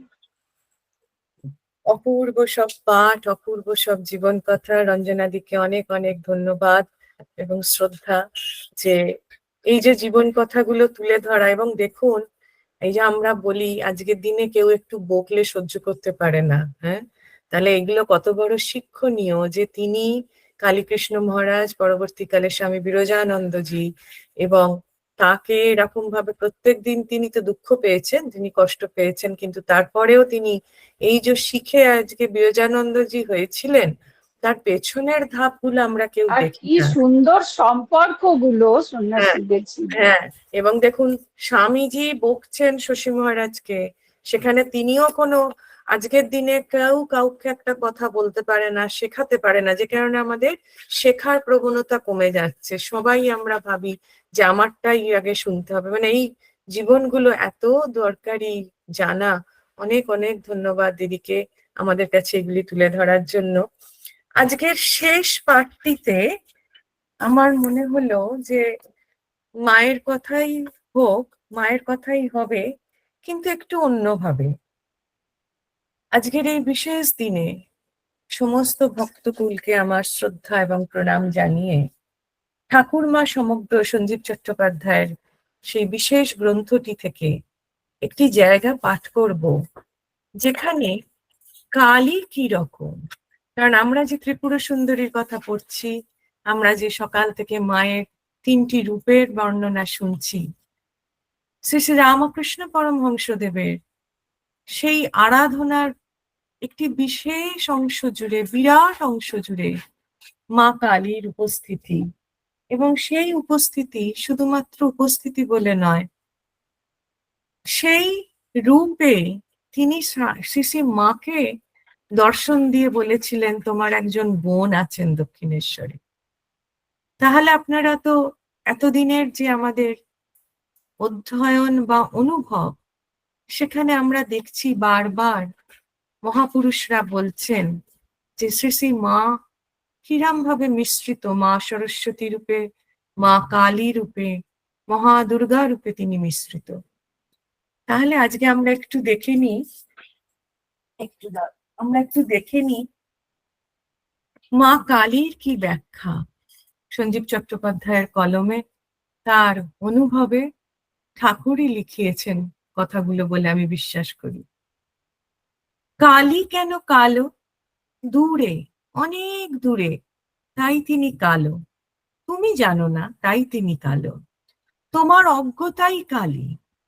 কি সুন্দর কথাটি দেখুন, তোমার অজ্ঞতাই কালী। জ্ঞানের আলোই হলেন শিব। কালীর প্রকৃত তত্ত্ব জানেন শিব। কে এসে দাঁড়িয়েছে তার বুকে? কার এমন দুঃসাহস? তিনি হলেন খণ্ডকাল, অজ্ঞতা, অহংকার। মহাকালের খবর না রেখেই যার নৃত্য, লণ্ডভণ্ড জীবন কালা। মহাকালের খবর পেলেই সেই নৃত্য শান্ত, তিনি জিভ কাটছেন।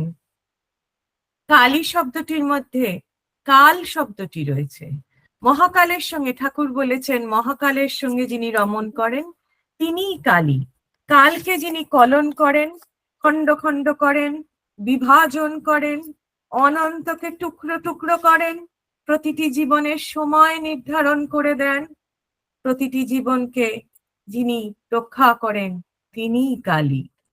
জীবন আর মৃত্যুর মাঝখানে একটি অদৃশ্য নদী আছে, সেই অদৃশ্য নদীটির নাম কালী।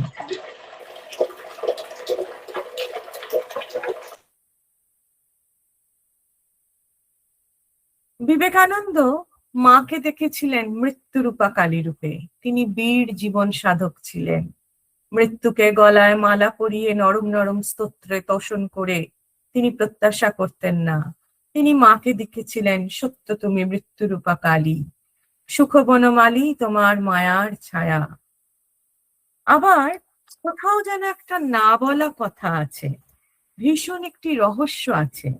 কালী রহস্য ভেদ করতে পারলেই অন্ধকারের আলো, মৃত্যুর মধ্যে দিয়ে জীবন দেখতে পাওয়া যাবে। দক্ষিণেশ্বরে ভগবান শ্রী রামপ্রসাদের একটি গান গাইতেন। সেই গান দুটির প্রথম লাইন তিনি প্রায় ভক্তদের শোনাতেন। কে জানে রে কালী কেমন, স্বরদর্শনে না পায় দর্শন। তাহলে কালীর মর্ম কে জানে? কালীর মর্ম জানেন একমাত্র শিব। আলোর বুকে কালোর নাচন, মহাকাল জেনেছে কালীর মর্ম, অন্য কে বা জানে তেমন? দক্ষিণেশ্বরের গঙ্গায় ব্রহ্মানন্দ কেশবচন্দ্রের সঙ্গে জাহাজে ঠাকুর শ্রী রামকৃষ্ণ, কেশবচন্দ্র সেন তাকে সাদরে নিয়ে এসেছেন ঠাকুরের শ্রীমুখে ঈশ্বরের কথা শুনবেন বলে। ঠাকুর কি বলছেন? ঠাকুর বলছেন, আত্মা শক্তি লীলাময়ী সৃষ্টি স্থিতি প্রলয় করছেন, তারই নাম কালী। কালী ব্রহ্ম, ব্রহ্মই কালী।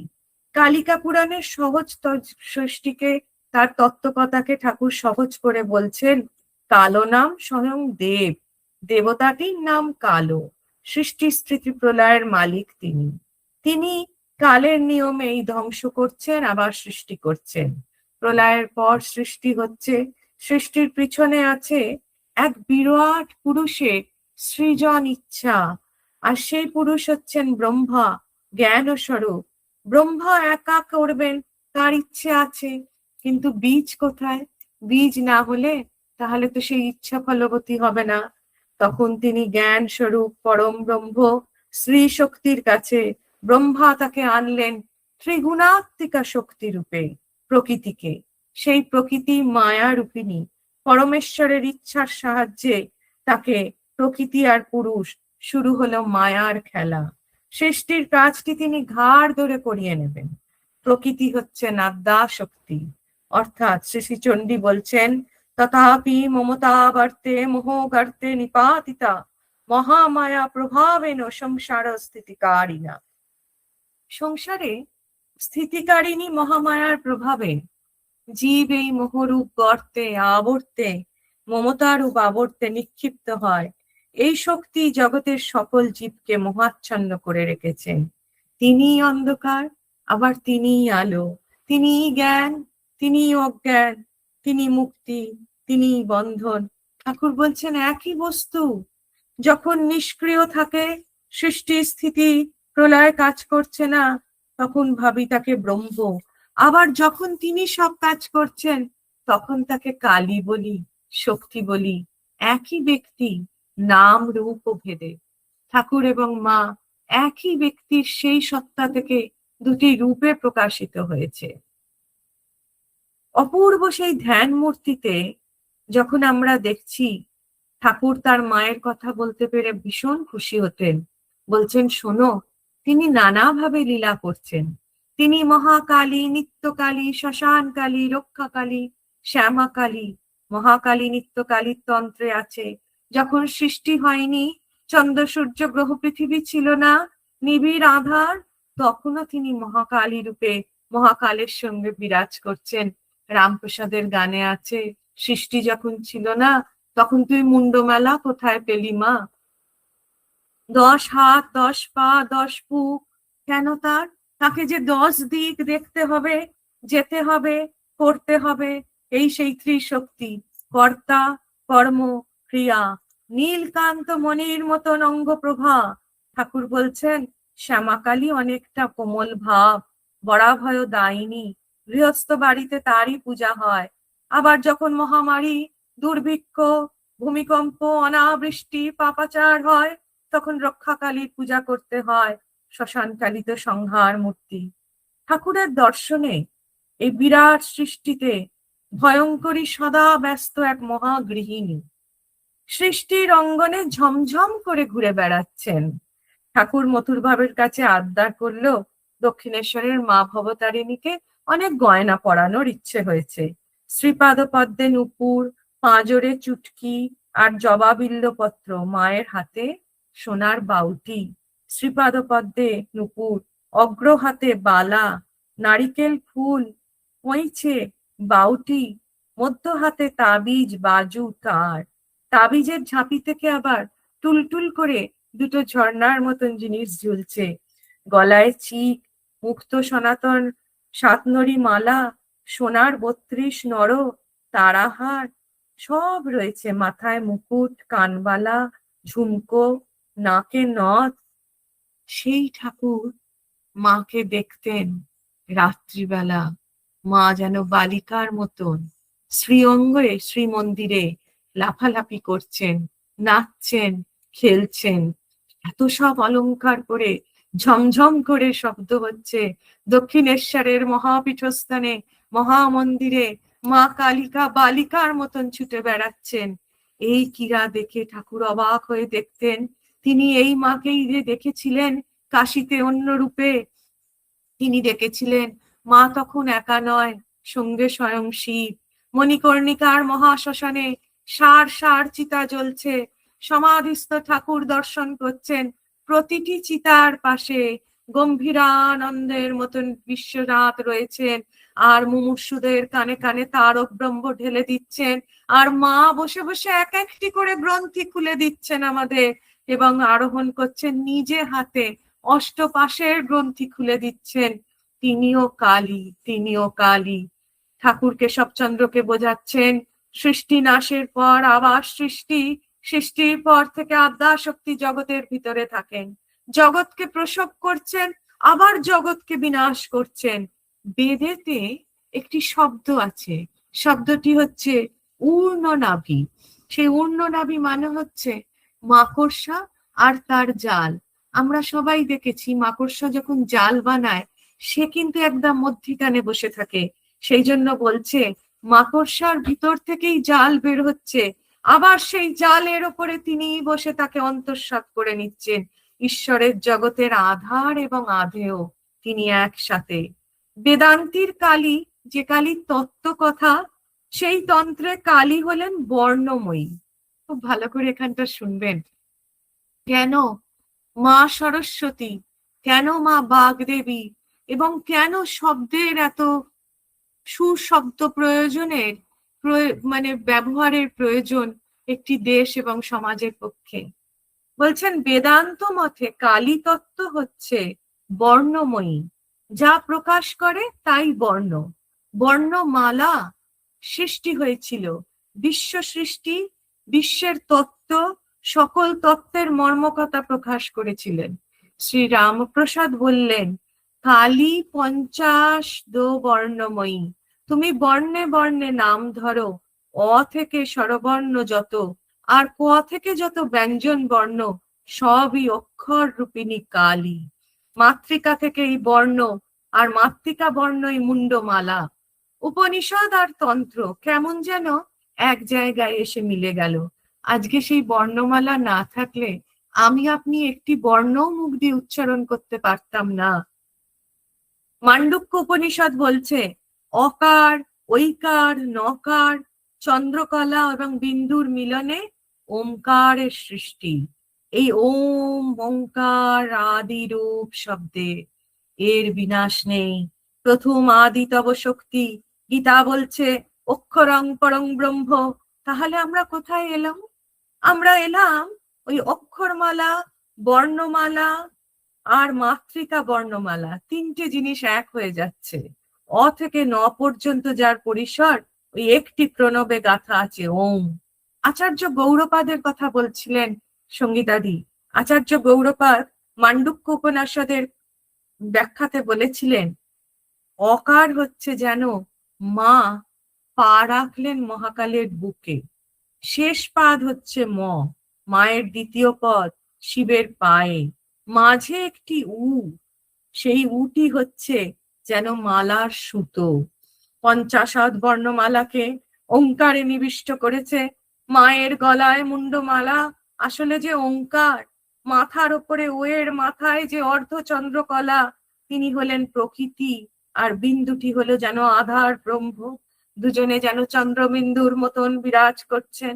মায়ের জীবটি কেন বেরিয়ে আছে? এই জীব রহস্যময় বর্ণের প্রতীক। জীব ছাড়া তো ধর্ম প্রকাশিত হবে না। যদি না বলতে পারেন তাহলে কি করে প্রকাশিত হতো এত ধর্ম কথা? সেই নৈমিষারণ্যের সূতের কথা থেকে শুরু করে সব কথাতেই তো জীব, জীব ছাড়া তো কোনো প্রকাশ নেই। তাই বলছেন মায়ের জীবটি হলো ধর্ম প্রকাশিত হবে না, উচ্চারিত হবে না। দন্তবর্ণ, তালব্য বর্ণ, ওষ্ঠবর্ণ জীবকেই নানাভাবে নেড়ে বাইরের জগতে প্রকাশ করতে হবে। এর নাম হচ্ছে বৈখরি। এই বৈখরি ব্যক্ত বা বাহ্য না, যা শোনা যায়। শুধু মনে মনে বললে আপনি শুনতে পাবেন না। বৈখরির প্রয়োজন আছে, শব্দের শক্তির প্রয়োজন আছে, তবে সেই শব্দ শোনা যাবে। সেই যা শোনা গেল না, যেটি শোনা যায় না, যখন জপ করছি সে শব্দ শোনা যায় না। যেটি শোনা যায় না সেটি ভিতরে রইল, সেটি হলো অন্তর্নাদ। আবার এরও 3 রকম আছে, পরা, পশ্যন্তি এবং মধ্যমা। কি অপূর্ব! কোথায় এলুম আমরা? এক রহস্যের কিনারায়। এই যে 3টি অন্তর্নাদ, এই হচ্ছে অমৃত লোকের 3টি ধাপ। একটি পা কণ্ঠে, নাও কথা বলো, লোকে শুনবে, ভাব ভাবনা বেরোতে হবে। আরেকটি পা হৃদয়ে, আর আরেকটি পা নাভিতে। এই হচ্ছে নাদের বহির্বিকাশ, এই হচ্ছে মা কালীর জীব। তত্ত্বময়ী কালীর মূল তত্ত্ব হলো বর্ণ বিকাশ। আকার, উকার, মকার, চন্দ্রকলা, বিন্দু, সমগ্র বিশ্ব চরাচর বিচিত্র বর্ণ এবং শব্দের এক মহাসঙ্গীত। আর এই বর্ণ আর শব্দ হলেন পার্বতী আর পরমেশ্বর, অর্ধনারীশ্বর। বেদান্তের ওঙ্কার, অতন্ত্রের অবিচ্ছিন্ন অখণ্ড নাদ, কুণ্ডলিনী একই পরম তত্ত্ব। তাই ভগবান শ্রীরামকৃষ্ণ বলে গেলেন ব্রহ্ম আর কালী এক। জয় মা, জয় মা, জয় মা।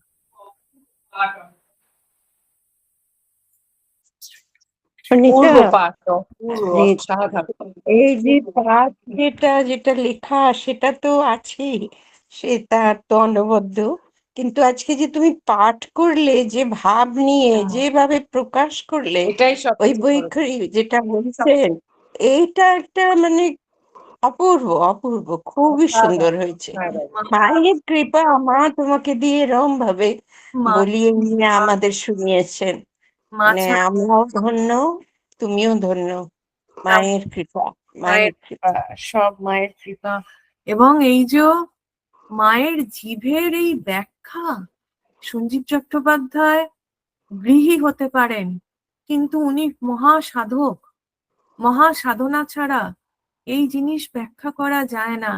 এবং এটি যতবার পড়ছি, এবার আবারও আপনাদের সামনে যখন মা পড়াচ্ছেন, আমার কোথায় গিয়ে যেন মনে হচ্ছে যে বাংলার এই যে তন্ত্র সাধনা, আবার দক্ষিণ ভারতের এই যে ত্রিপুরা সুন্দরী সাধনা, এই দেখুন যত বলা লেখা এই ভাগ থেকে, ভারতবর্ষের এই ভাগটি থেকে, আমি দেশের কোনো অংশকে কোনো ছোট করছি না, কিন্তু সাহিত্য বলুন, ব্যাখ্যা বলুন, বিভিন্ন রকম যত রকম শাস্ত্র ব্যাখ্যা, এই দক্ষিণ ভারত এবং আমাদের এখানে পূর্ব ভারতে এই স্থানটি থেকে, এই যে তন্ত্রশক্তির পীঠ, মায়ের পীঠস্থান থেকে যেন অনেক বেশি উদ্গম হয়েছে।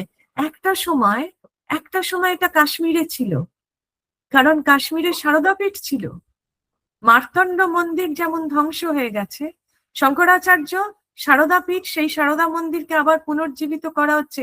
একদম ভারতবর্ষের মাথার উপরে শিরস্থানে মা সারদা বসেছিলেন। সেই জন্য সবার আগে কাশ্মীরকে ধ্বংস করা হয়েছে, কারণ যাতে তোমার এই বৈখরি শক্তি না প্রকাশ পায়। এই বৈখরি শক্তি প্রকাশ পেলে তবে তো ভারতবর্ষ আবার জাগবে। মানে এই যে এই পাঠগুলো যারা লিখেছেন এবং যারা ব্যাখ্যা করেছেন, আমাদের বারবার যেন মনে হয় এগুলো পড়লে, অনুভব করলে তবে বোঝা যায়। কি চমৎকার কথা! যদি শব্দ না প্রকাশ হতো, শব্দ যদি না প্রকাশ হতো, তাহলে কি করে এই জিনিস আমরা জানতাম, শুনতাম? আর ওই জন্যই আবার সেই প্রাচীন কাল থেকে বলছে, ওই যে বললেন না যে কামাখ্যা মায়ের, যে কামাক্ষী দেবীকে যে পূজা, যে শ্রীবিদ্যা, শ্রীবিদ্যা প্রাচীনতম বিদ্যা এই কারণে, কারণ তিনি যদি না প্রকাশিত হতেন, তাহলে এই জগৎকে আমরা বুঝতে পারতাম না। প্রভু কৃপা করে আমাদেরকে এইখানে নিয়ে এসছেন, এবং আজকে ঠাকুর সকাল থেকে প্রত্যেকটা দিন তিনি যে প্রকাশ করেন, এ সব মায়ের লীলা, সব মায়ের লীলা। জয় ঠাকুর, অসাধারণ, অসাধারণ। জয় মা, জয় জয় স্বামীজি। মা, জয় মা। আমরা আজকে যেমন এখানে ওই একটি ছোট মতন অনুষ্ঠান হবে, আর পুজো, পরম পূজনীয় গোপাল মহারাজ, যিনি আমাদের বেলুড় মঠে ডিসপেন্সারিতে রয়েছেন দীর্ঘ 40 বছর ধরে, শ্রদ্ধাময়ানন্দজি যিনি সেবা করে আসছেন, তিনি রাজি হয়েছেন মাসে একটি করে ক্লাস নিতে, এবং ঠাকুরের কথা বলবেন বলেছেন। বাহ, খুব ভালো কথা, খুব ভালো কথা। তো দেখা যাক, সব ঠিক থাকলে আমরা এই মাসের শেষের দিনটি বা জুন মাসের প্রথম সপ্তাহ থেকে